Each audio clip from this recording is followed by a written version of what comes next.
मेरे पास खोने को कुछ भी नहीं है, क्योंकि मैं पहले ही मर चुका हूं। उन्होंने मुझे 2 बार जमीन में दफन किया, मगर क्या?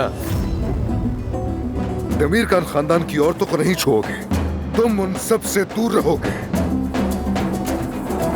मुझे इस हवेली से निकलना होगा, कुछ भी करके निकलना होगा, यहाँ अकेले मर जाऊंगा मैं। आइंदा कोई भी मेरी इजाजत के बगैर दाखिल नहीं होगा। वैसे तुम भी कमाल हो, एक ही खानदान के 2 मर्दों से शादी की है ना? मेरा सबसे बड़ा खौफ यही है कि कहीं तुम्हें खो ना दूं मैं। कुछ भी हो जाए तो मैं नहीं खो सकती। ये क्या कर दिया? हाथों में जान नहीं है तुम लोगों के? फौरन साफ करो ये सब। मैं कहती हूँ वहीं रुक जाओ, वरना